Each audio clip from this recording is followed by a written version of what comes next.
Welcome back to my YouTube channel acing CSS MPMS। और इस video से हम एक नई सीरीज़ का आगाज़ करने जा रहे हैं जिसमें हम डिफरेंट बुक्स से इम्पॉर्टेंट रेफरेंसेस एक्सट्रैक्ट करेंगे।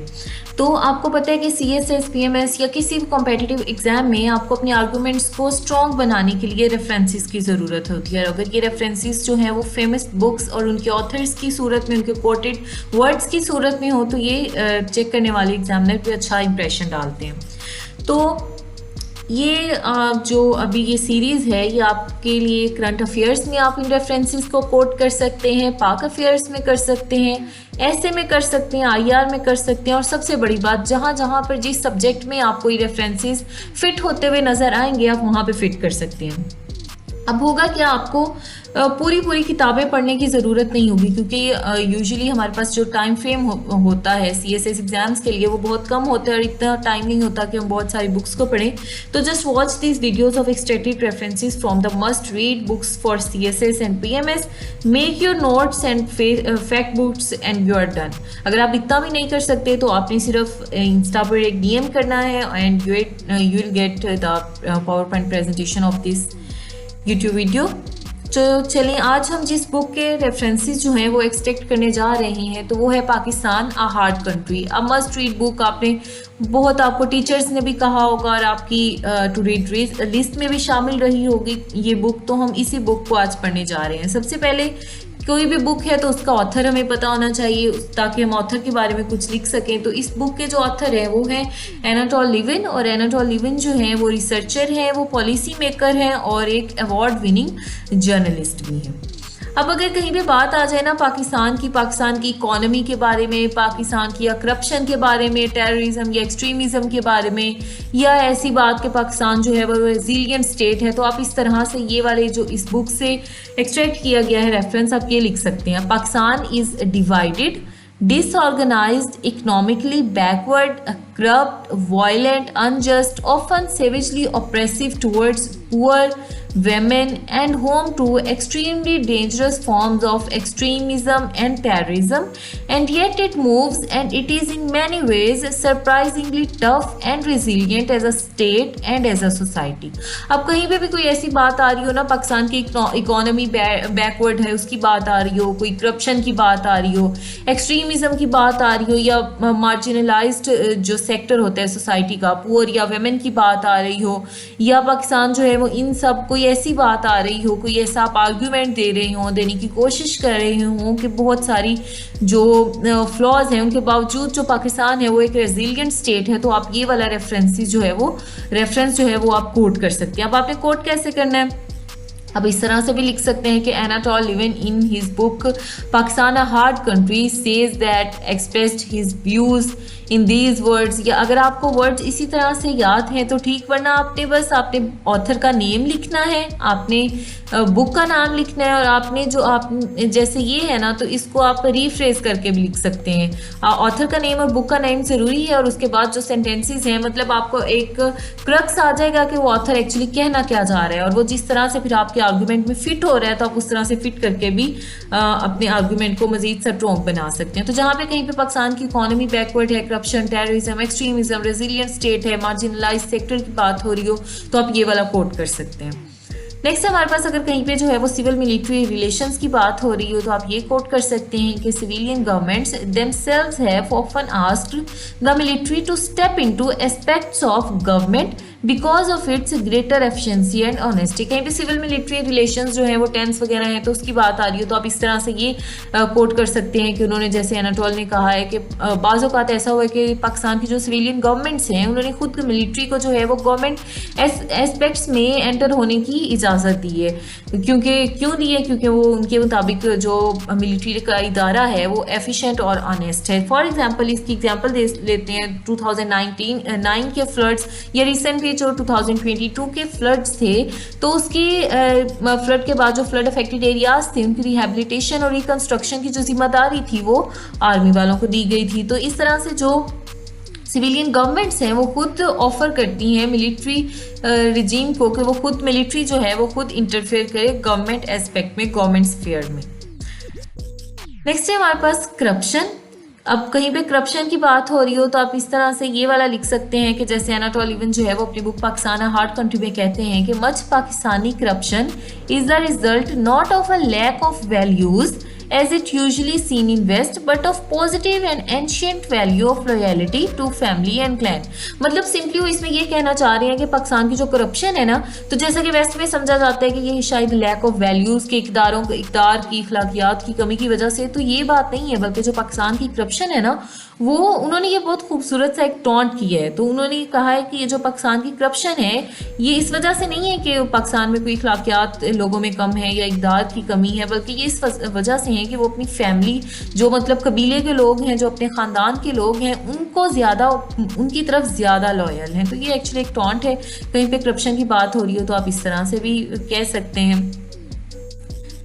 नेक्स्ट है हमारे पास डेमोक्रेसी। अगर कहीं पे पाकिस्तान की डेमोक्रेसी की बात आ रही हो, कोई डेमोक्रेसी का पैसे लिख रहे हैं, कोई करंट अफेयर का टॉपिक है, पाकिस्तान अफेयर्स का टॉपिक है, कोई इंटरनेशनल रिलेशंस का है या किसी और सब्जेक्ट का है, तो आप इस तरह से भी लिख सकते हैं। One of the main problems for Pakistan is that uh democrats have tried to be dictators and uh dictators have tried to be democrats. कि हमारे जो डेमोक्रेट्स हैं वो कोशिश करते हैं कि वो डिक्टेटर की तरह एक्ट करने की कोशिश करते हैं, और जो हमारे डिक्टेटर्स हैं वो डेमोक्रेट्स की तरह एक्ट करने की कोशिश करते हैं। तो इसका नतीजा क्या होता है कि जो डेमोक्रेटिक गवर्नमेंट होती है ना तो वो डेवलप कर सकती है डेमोक्रेसी को, और जो डिक्टेटरशिप गवर्नमेंट होती है वो जो होती है वो कंट्री को डेवलप नहीं कर सकती। मतलब इसमें उन्होंने ना बहुत खूबसूरत अंदाज में ये किया है कि पाकिस्तान में जो प्रॉपर सफ़ेयर होता है कि वो सफ़ेयर बहुत ओवरलैप्ड है। जैसे डेमोक्रेसी जो है वो डेमोक्रेट्स जो हैं वो डिक्टेटर्स की तरह एक्ट करने की कोशिश करते हैं। आप पाकिस्तान के पॉलिटिशियंस को देख लें तो आपको वाज़ेह नज़र आएगा कि कुछ जो डिक्टेटोरियल रिजीम्स थी उनमें से कुछ डिक्टेटर्स जो थे वो ऐसे एक्ट करते थे as they are like democrats, लेकिन असल में वो डिक्टेटर्स थे। और इसी तरह कोई डेमोक्रेटिक गवर्नमेंट होती है वो बहुत ज़्यादा डिक्टेटरशिप वैल्यूज़ को अपना के उस तरह का बनने की कोशिश करती है। अच्छा, नेक्स्ट है हमारे पास अगर कहीं पे रूल ऑफ लॉ की बात हो रही है तो आप इस तरह से लिख सकते हैं कि state law and sharia are both formal written codes. के जो स्टेट लॉ हैं और शरिया हैं पाकिस्तान में वो सिर्फ फॉर्मल या रिटन कोड्स हैं, मतलब सिर्फ कागजी लकीरों की सूरत में है, जबकि जो असल स्ट्रॉन्ग लॉज हैं वो है कस्टमरी लॉज। कस्टमरी लॉज कौन सी होते हैं? जो लोग बनाते हैं, जो जिरगे वगैरह या इस तरह के जो लोग नॉन पॉलिटिकल लोग जो होते हैं वो बनाते हैं। Are informal and unwritten but immensely strong. कि स्टेट लॉ और शरिया जो है वो फॉर्मल तो है, रिटन कोड्स भी हैं, लेकिन वो इतने स्ट्रॉन्ग नहीं है। स्ट्रॉन्ग जो है वो है कस्टमरी लॉज हैं जो कि इनफॉर्मल और अनरिटन है लेकिन इमेंसली स्ट्रॉन्ग इफेक्ट रखते हैं। तो कहीं पे भी रूल ऑफ लॉ की बात हो रही हो तो ये जो है ये एनाटोल इवन के ये वाले वर्ड्स कोट किए जा सकते हैं। नेक्स्ट है हमारे पास पाकिस्तान पॉलिटिक्स। तो Pakistan politics patronage and kinship form the basic elements of Pakistani political system. अच्छा, इस पूरी बुक में आपको पाकिस्तान हार्ड कंट्री में एक वर्ड बहुत बार बार मिलेगा, तो वो है किनशिप। किनशिप होता है actually loyalty towards on family या ऑन ट्राइब, अपने कबीले या अपने फैमिली के लोगों की तरफ जो लॉयल्टी होती है, वफादारी होती है, उसे किनशिप कहते हैं।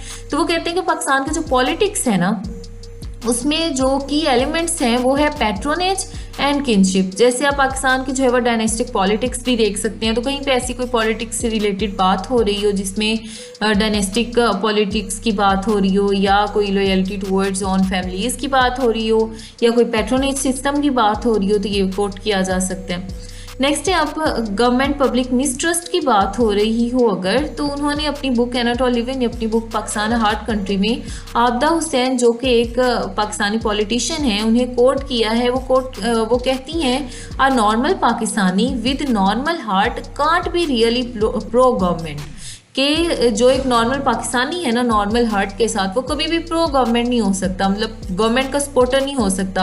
अब ये ज़रूरी नहीं है कि शायद उसकी जो है उसकी अपनी जिसको वो सपोर्ट करता है वो वाली गवर्नमेंट नहीं है, नहीं, बल्कि कोई भी गवर्नमेंट होगी वो प्रो गवर्नमेंट नहीं होगा। अब ऐसा क्यों है? क्योंकि usually governments always look indifferent to hardships of people. कि यूजुअली जो गवर्नमेंट होती है वो लोगों की हार्डशिप्स को दूर रखते हुए बल्कि पॉलिटिकल स्फेयर में रहते हुए देखती हैं। तो कहीं पे गवर्नमेंट पब्लिक मिसट्रस्ट की बात आ रही हो तो आप ये कोट कर सकते हैं। नेक्स्ट हमारे पास अगर एक जो है वो फ्लैश पॉइंट जो है बिटवीन इंडिया एंड पाकिस्तान, तो उसकी अगर बात आ रही हो तो ये है वो इसमें लिखते एनाटोल लिविन इसमें कहते हैं कि सियाचिन वॉर जो है ना is possibly the most strategically pointless fight in the entire history of human conflict. के पूरे जो है हिस्ट्री ऑफ ह्यूमन कन्फ्लिक्ट देखें तो सबसे ज़्यादा जो पॉइंटलेस फाइट है ना वो सियाचिन वॉर थी।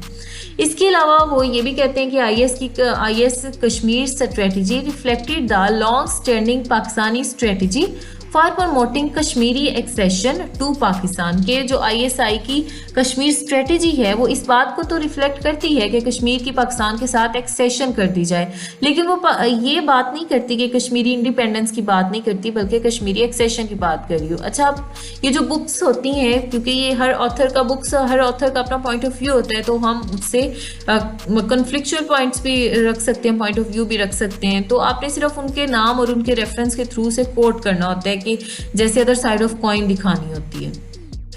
नेक्स्ट हमारे पास अगर कहीं पे क्लाइमेट चेंज की बात आ रही हो, कहीं पे रेजिलियंट कंट्री की बात आ रही हो, तो आप ये वर्ड्स कोट कर सकते हैं, if it eventually collapses it will be not Islamist extremism but climate change. कि अगर इवेंचुअली पाकिस्तान जो है वो कोलैप्स कर जाता है तो ये इस्लामिस्ट एक्सट्रीमिज्म की वजह से नहीं होगा, बल्कि ये किस वजह से होगा, ये क्लाइमेट चेंज की वजह से होगा, जो कि यानी specially green threat in the whole of South Asia that finishes it off. के जो अगर ये पाकिस्तान जो है वो इवेंचुअली कोलैप्स कर जाता है तो ये इस्लामिस्ट एक्सट्रीमिज्म की वजह से नहीं बल्कि क्लाइमेट चेंज की वजह से करेगा, और जो क्लाइमेट चेंज है वो पूरे साउथ एशिया में एक ग्रीन थ्रेट है। तो कहीं पे भी पाकिस्तान की क्लाइमेट चेंज के बारे में बात हो रही हो तो बहुत ही एक वैलिड स्ट्रॉन्ग आर्ग्यूमेंट बन जाता है कि आप ये वाले वर्ड्स को कोट करें। नेक्स्ट है अब यहाँ पे भी वो जो है वो कोर्ट, अगर कहीं पे पाकिस्तान की आज की हालत का आप उस ख्वाब से कंपैरिजन कर रहे हो जिसका आपके तहत जो है वो पाकिस्तान बना था, तो आप इस तरह से लिख सकते हैं कि उन्होंने एनाटोल लिविन ने अपनी बुक पाकिस्तान हार्ड कंट्री में चिराग दिन जुनैका जो कि एक पोइट थे और मुस्लिम लीगी थे, उन्हें कोट करते हुए कहते हैं कि वो चिराग दिन कहते हैं द कायदे आजम विल गेट पाकिस्तान सून। मतलब इससे क्या पता चल रहा है कि ये कोई 1947 से पहले की बात है, प्री 1947 बात है कि कायदे आजम जो है वो सून पाकिस्तान हासिल कर लेंगे, हर किसी को जो है वो फ्रीडम होगी, हर किसी का पीस होगा और कोई किसी को भी अनजस्टिस जो है वो सफ़र नहीं करना पड़ेगा, सबके सब जो हैं वो अपने राइट्स को एंजॉय करेंगे। तो कहीं पे भी कोई आपका प्रेजेंट पास्ट का कंपैरिजन आ रहा हो पाकिस्तानी स्टेट का तो ये वाला कोट कर सकते हैं।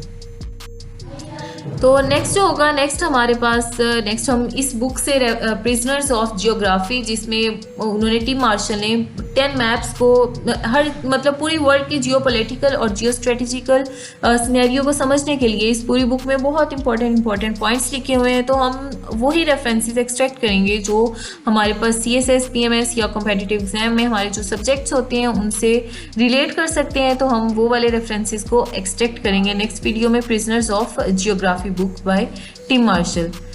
तो इस वीडियो में इतना ही। अगर आपने अभी तक चैनल को सब्सक्राइब नहीं किया तो आप चैनल को सब्सक्राइब कर सकती हैं ताकि हर आने वाली वीडियो आपको वक्त पर मिल सके। तब नेक्स्ट वीडियो में हम जब प्रिजनर्स ऑफ जियोग्राफी के रेफरेंसेस पढ़ेंगे, तब तक के लिए अल्लाह हाफिज़।